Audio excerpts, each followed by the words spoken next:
A reading from the prophet Micah. Shall I come before God with burnt offerings, with calves a year old?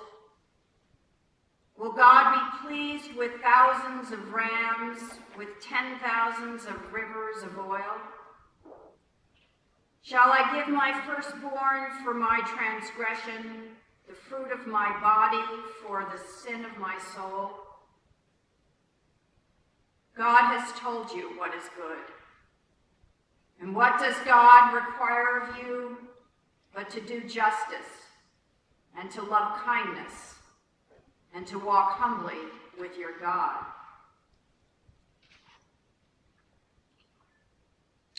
A reading from the Gospel of Luke. Jesus told them a parable to the. He said, in a certain city there was a judge who neither feared God nor respected people. And there was a widow in that city who kept coming to him and saying, give me justice against my adversary. For a while he refused, but afterwards he said to himself, though I neither fear God nor respect people, yet because this widow keeps bothering me, I will give her justice, so that she will not beat me down by her continual coming. And the Lord said, hear what the unrighteous judge says. And will not God give justice to his elect, who cry to God day and night? Will God delay long over them? I tell you, God will give justice to them speedily.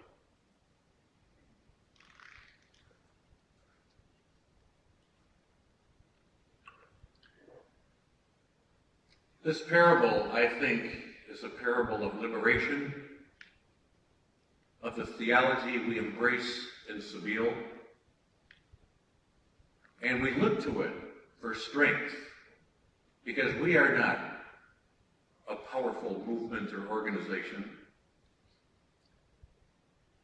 So in many ways, this widow and her relentless demand for justice is a model for each of us. And this is what I want us to take away as we leave this place today. Here was a judge. He feared nobody. Apparently he was corrupt. He had no regard for law of any kind,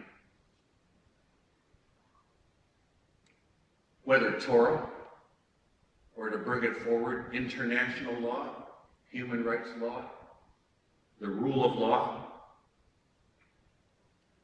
The widow, who was powerless, and a woman in that culture, yet she was endowed with something that would not allow her to give up. Samud in Arabic. Steadfast, demand that I must be treated fairly. And I think this is the central goal that we want to pursue as we leave this place. In the beginning, I was going to have us each write out on a card, not a question, but what are you going to do when you go home? What has touched you in this conference? Probably many things. But how will you be involved in your community, your church, your synagogue, mosque, your peace movement in a different way because of what you've heard and updated with here today? We've heard so much. Omar, I think it was, who shared with us Edward Said's quote, equality or nothing. So we are going to hammer on that door of injustice until Palestinians have equality.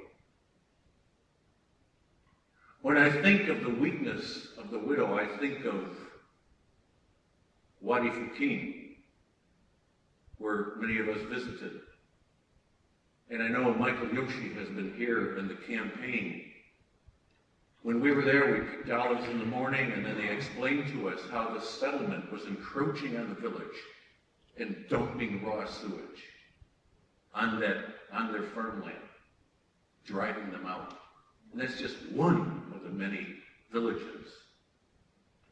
But their persistence to demand justice, and now how the United Methodists have come around and called for hearings, which actually happened in Congress, but they went nowhere. So we got to keep demanding justice. What's next? When we were at Sabeel in November at the International Conference, we heard from attorneys that an average of 2 Palestinian children are kidnapped by the IDF every night or day. Many taken out of their homes, beaten, detained. Confessions are extracted. The kids are traumatized. The families don't know where they are, often for 18 days. We decided, in Friends of Sabeel, that this is something we must take on. And maybe this is something American families can get. So our first initiative was a letter to the Pope. We think he understands human rights. We hope.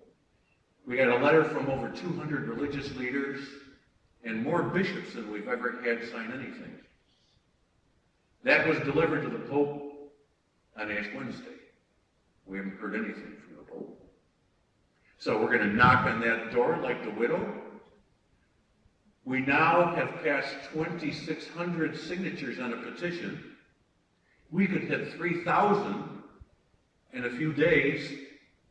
We're going to deliver that to the Pope for round 2 and ask him to speak up and ask Israel to stop this. But we're educating people in an issue that's not even dealt with in our media. But like the widow, we don't have the money to deal with all the pressures and the lobby. But our voices collectively can act for justice and demand justice on this issue until that outrageously abhorrent practice is stopped. So we're going to stay the course through the year and step it up with your help.